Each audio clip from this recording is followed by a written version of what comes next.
Hey y'all, welcome back to Heretics Bible Study.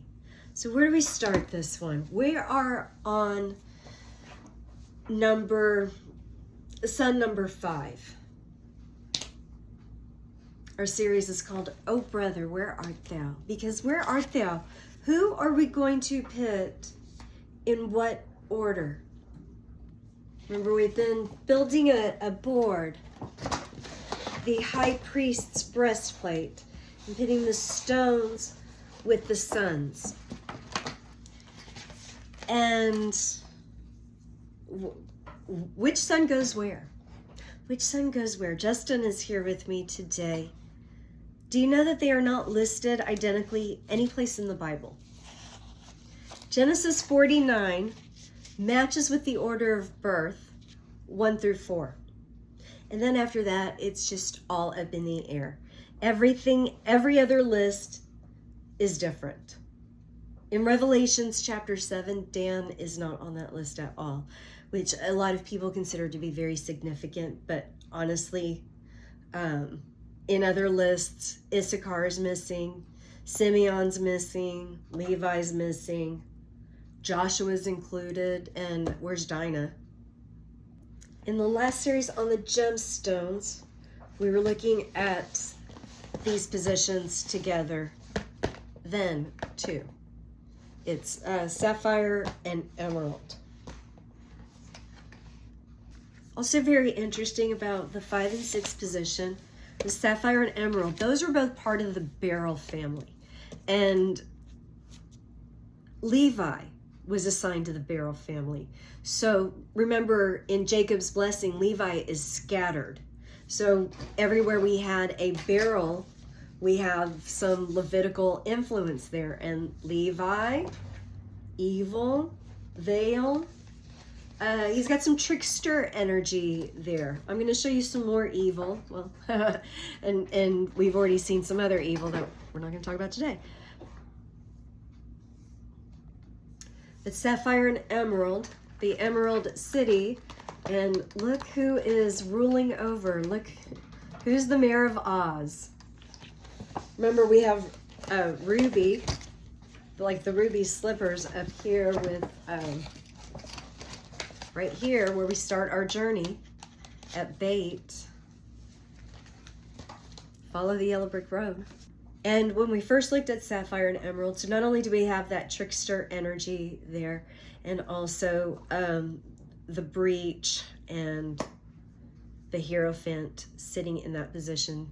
I'm sorry if that makes no sense to you, but maybe if you go back to the last playlist and find episode 5-6 for sapphire and emerald, or episode 3 for the beryl, that will help explain it to you.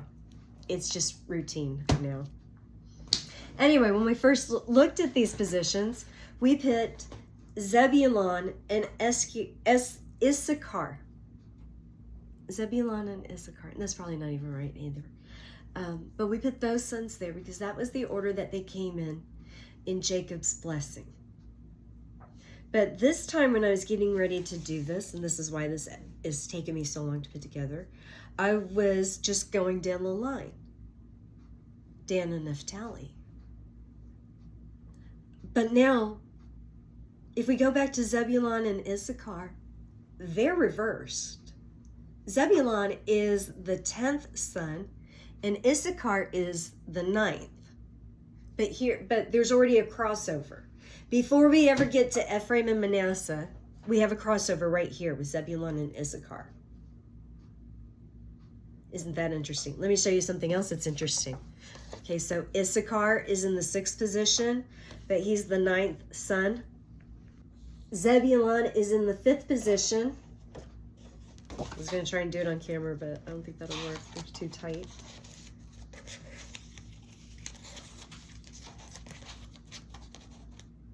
But he's the 10th son, as above, so below.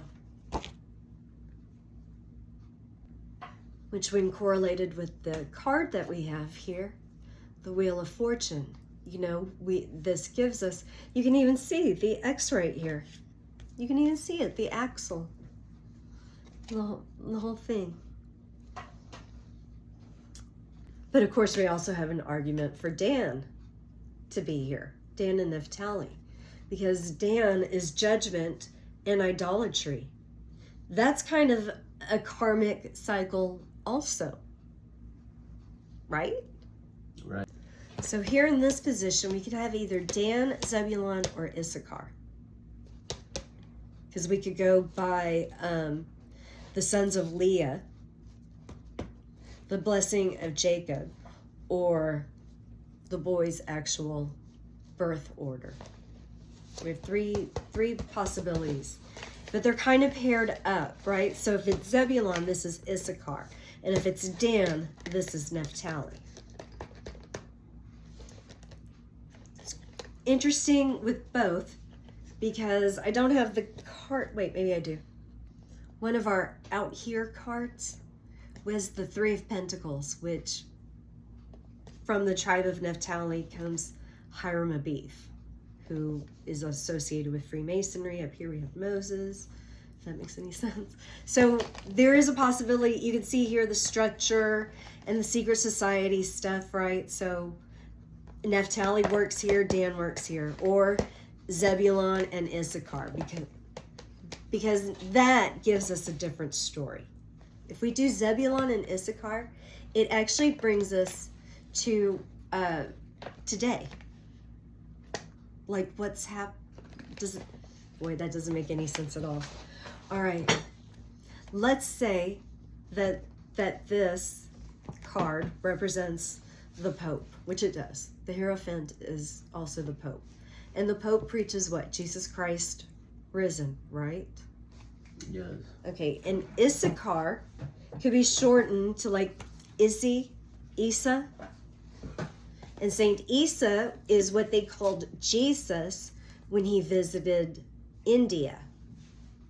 And also in this position, of course, you have the Tav, which is a cross upon which Jesus was crucified. And Issachar's sigil is the donkey. And of course, Jesus rode on a donkey when he rode into the city, Oz, Emerald City, on Palm Sunday. And you will recall that we had Tamar and Judah right here. Tamar, what does Tamar's name mean? It means date, palm, tree, palm. I meant to look if he was holding up his palm. He's holding up a hand. And then as I'm putting this together, I'm wondering, like, does it even matter? Does it even matter? Do we care? Does anybody care, Justin, what order that these sons go into? I mean, it does, right? But it doesn't. I mean, yes and no. And yeah, right? Because it doesn't matter, and yet at the same time, it is the subject of deep rabbinical and scholarly study. Yes. So tell me again how it's meaningless if all of that is involved. Okay, and then you do have all those extra, the questions, why are they always listed differently? Why is Levi treated differently? How do you justify Joseph getting a double portion? Why does Reuben lose his birthright? Oh, why? I don't even believe I wrote that because I already did an episode on Reuben. He sleeps with his father's concubine, who happens to be the mother of Dan and Naphtali. Come on.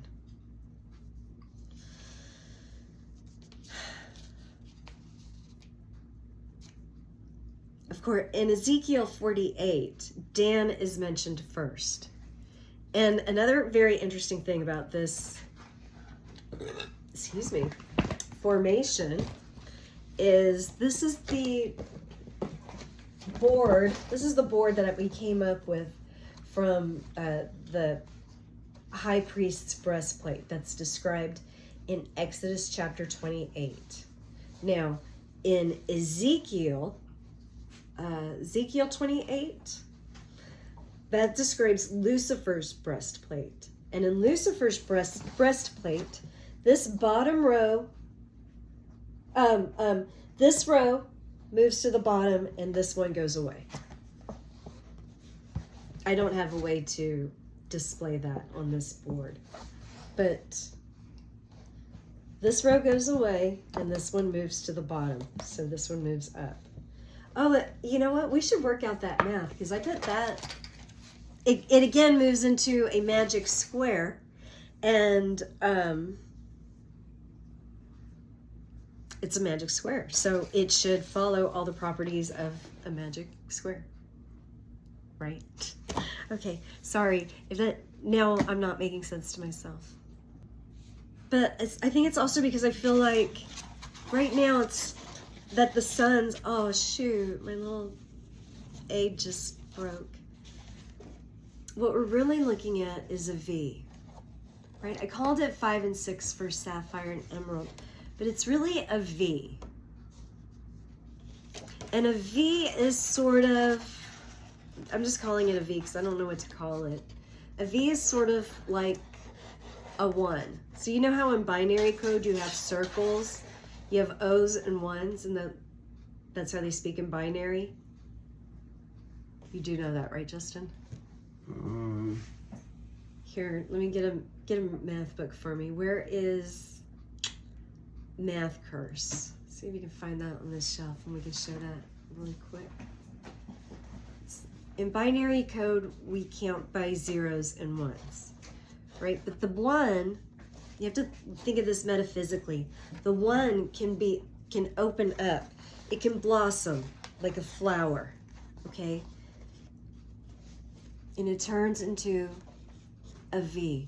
Now you don't just have 2 options on this side of the line, on that side of the line, or the line itself, the middle path.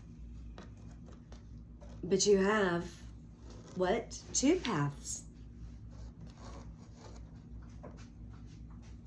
And multiple choices. So we're here now at the V spot, where it's just sort of inserted in, again, a character that feels like it doesn't belong with the yod. We have gems that bring with them trickster energy, with the sapphire and the emerald being part of the beryl family. And we have multiple lists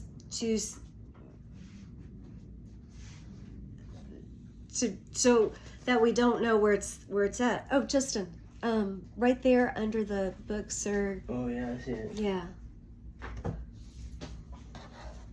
So that's the magic of the V. It brings all this chaos energy, and you see how we had ended up with even more choices, because this is like we learn in the Tao that 1 begets 2, 2 beget 3, and 3 beget 10,000 things. From there, it just grows and grows. So a V is like 0s and 1s are binary, but then a V opens up the options for the 1. Math is just a total problem. Mrs. Fibonacci says there are many ways to count. She asks us to give some examples. Russell counts on his fingers. 1, 2, 3, 4, 5, 6, 7, 8, 9, 10. Molly says 2, 4, 6, 8, 10. Mrs. Fibonacci says, I always count 1, 1, 2, 3, 5, 8, 13. But on the planet Tetra, kids only have 2 fingers on each hand, and they count 1, 2, 3, 10. And on the planet Binary, kids have only 1 finger on each hand. They count 1, 10. What do you think is next in that sequence? 20. It would be 101.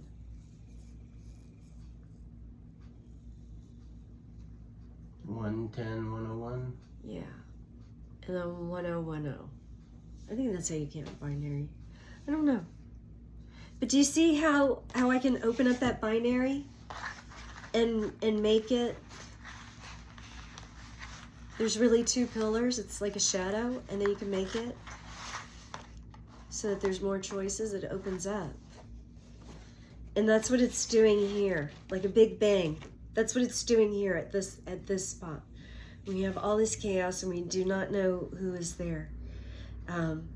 And it depends on you and how you build it, because we can put Issachar here, who is a raw-boned donkey who loves his slavery. He bends the shoulder to his burden and submits to forced labor, and he is totally being taken advantage of the wizard behind the curtain in the Emerald City.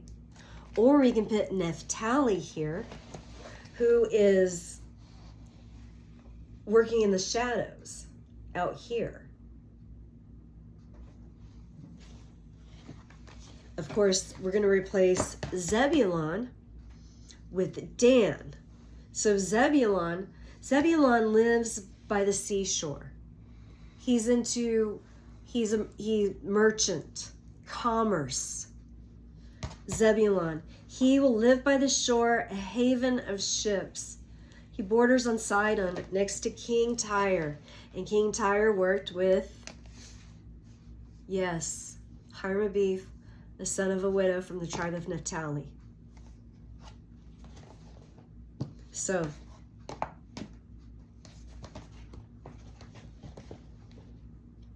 Zebulon and Issachar, or Dan and Naphtali. Do you see how who we put here tells a different story? Very, very different, yeah. And this row is going to move down to the bottom. Revelation. Okay. At the end. All right. Has anything that I said made any sense, Justin? Yes. Yes? Really? Tell me more.